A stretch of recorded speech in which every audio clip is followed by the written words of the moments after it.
Chers amis de Jésus, je vous souhaite un très joyeux et lumineux Noël à chacun de vous, à tous les membres de votre famille, à vos amis, présents ou absents. En ce moment même, à Rome, le pape François ouvre la porte sainte à la basilique Saint-Pierre pour l'ouverture du jubilé ordinaire de la 2025e anniversaire de l'incarnation de notre Seigneur. Ce jubilé se terminera le 6 janvier 2026 et il a pour thème « Pèlerin d'espérance ». Réjouissons-nous, frères et sœurs, réjouissons-nous pour toutes les grâces que le Seigneur nous comble et nous comblera au cours de cette année sainte. J'aimerais remercier les enfants qui ont joué la partie de cet évangile, Saint Luc, chapitre 2, versets 1 à 14. Je ne sais pas si ça vous a plu, mais en tout cas, moi, ça m'a beaucoup plu. On peut les applaudir.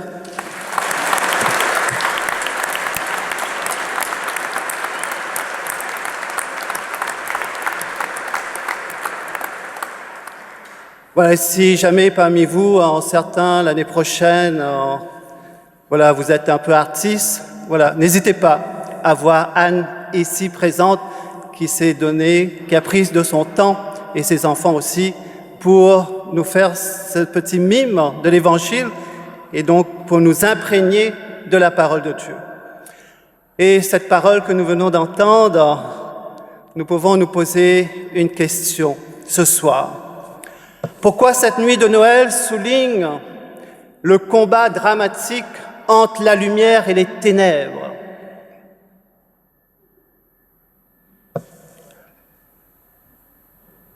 Dès les premières heures de sa venue sur terre, Jésus, qui est la vie et la lumière véritable, est marqué par le rejet. Il n'y a pas de place pour eux dans la salle commune, écrit Saint Luc. Le rejet d'une femme qui va accoucher et de son enfant souligne dès les commencements de la vie de Jésus l'inhumanité de la terre où il vient d'arriver. Jésus, avant de naître, a connu le rejet.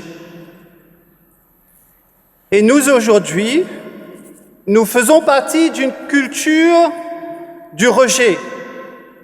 Je prends, j'utilise et je jette.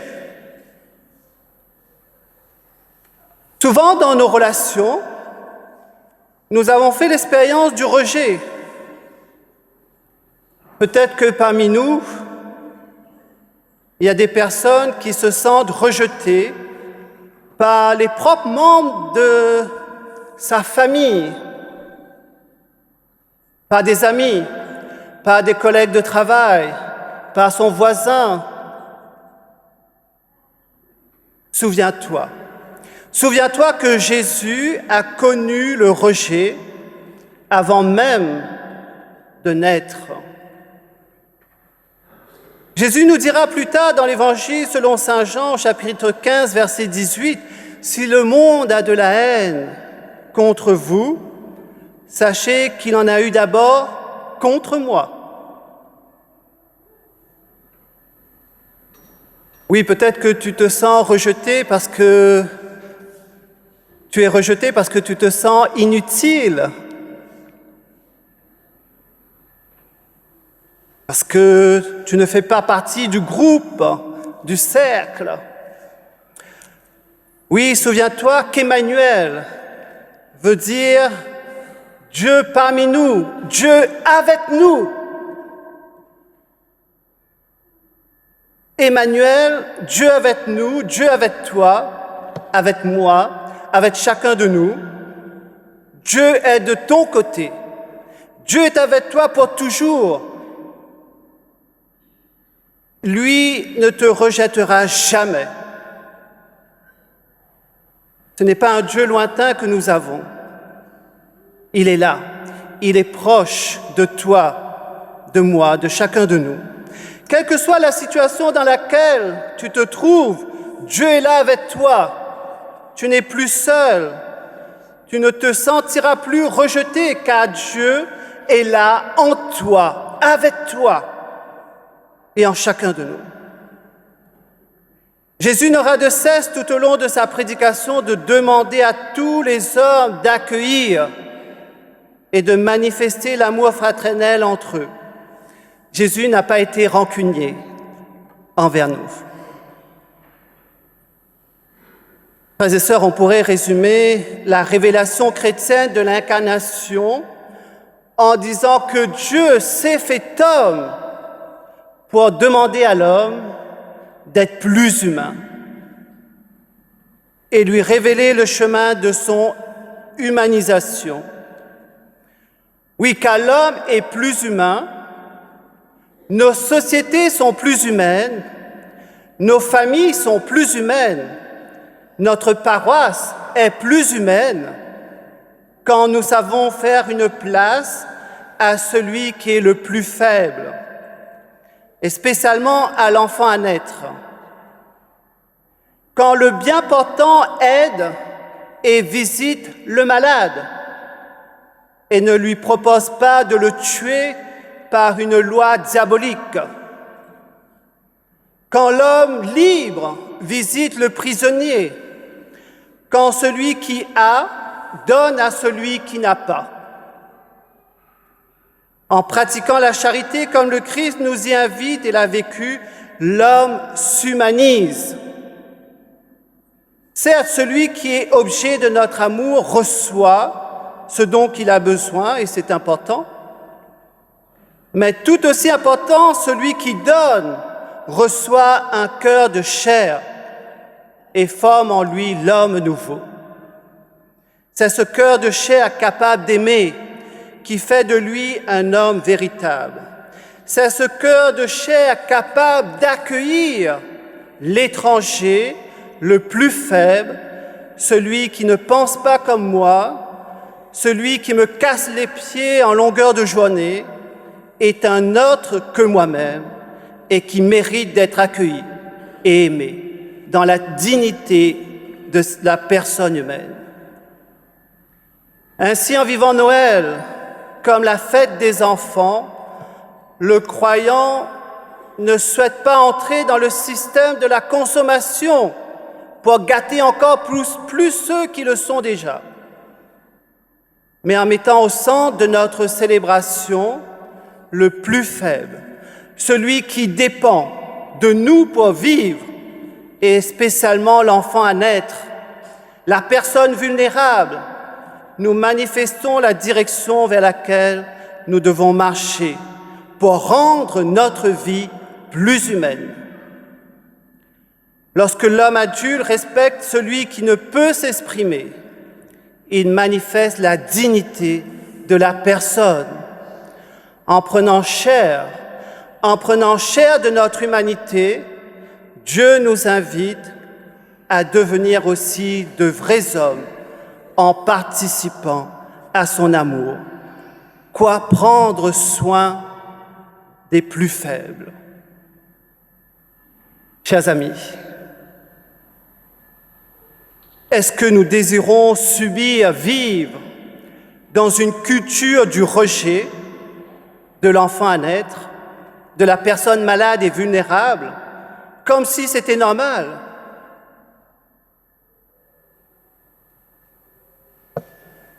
Ou devons-nous aller à contre-courant de cette culture morbide qu'on veut nous imposer en nous mettant au service des plus fragiles dès maintenant, sans compter avec amour et vérité?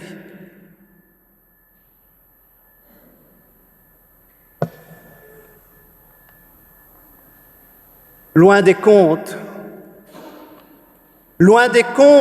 un jour du temps, le Verbe de Dieu est venu en notre chair pétrir l'homme, nouveau à l'image du Christ Jésus, nous faire entrer dans le mouvement de l'amour trinitaire, don de soi, et accueil de l'autre sans condition. En cette nuit sainte, le Verbe de Dieu épouse notre chair, notre humanité, blessée par le péché originel pour la rendre plus humaine.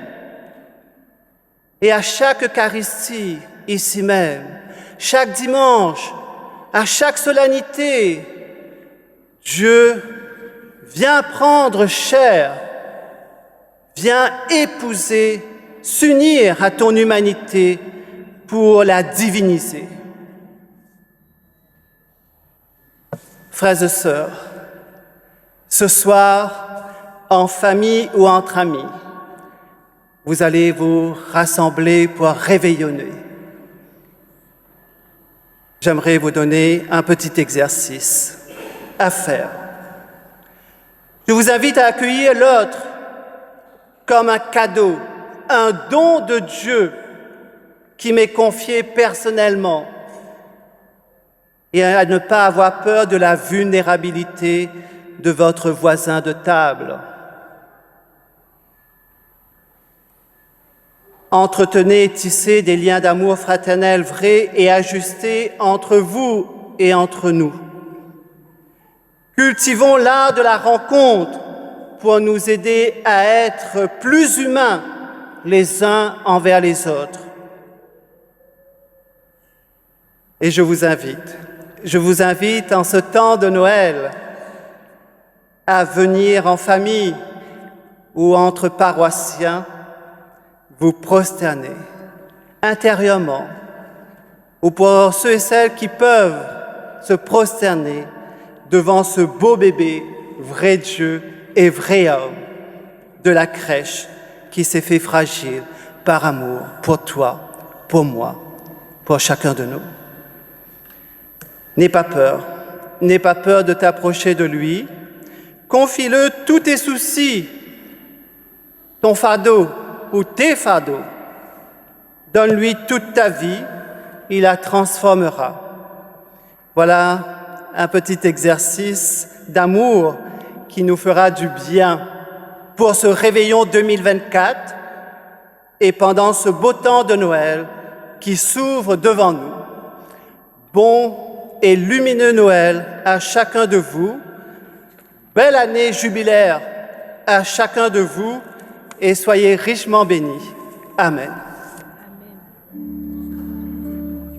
En la nuit jaillit la lumière, quand nos yeux découvrent ce grand mystère. Christ est né sur notre terre, du haut du ciel est venu le Sauveur. Gloire à Dieu au plus haut des cieux, et à tout homme sur notre terre. Paix à vous, bien-aimés de Dieu, ne craignez plus, le Sauveur est né. Grande joie annonce les anges, et les bergers chantent sa louange. Tout petit vêtu de l'ange, né de Marie, Dieu s'est fait l'un de nous. Gloire à Dieu au plus haut des cieux, paix à tout homme sur notre terre. Paix à vous, bien-aimés de Dieu, ne craignez plus, le Sauveur est né. À genoux devant la mangeoire, les mages adorent le roi de gloire. Et au maître de l'histoire, ils font présent des trésors des nations. Gloire à Dieu au plus haut des cieux, paix à tout homme sur notre terre. Paix à vous, bien-aimés de Dieu, ne craignez plus, le Sauveur est né. Gloire à Dieu au plus haut des cieux, toute âme sur notre terre. Paix à vous, bien-aimés de Dieu, ne craignez plus, le Sauveur est né.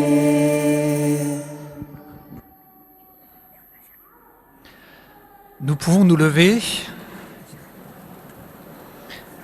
Nous allons redire ensemble le credo de notre foi en Dieu, trinitaire, notre Dieu qui s'incarne.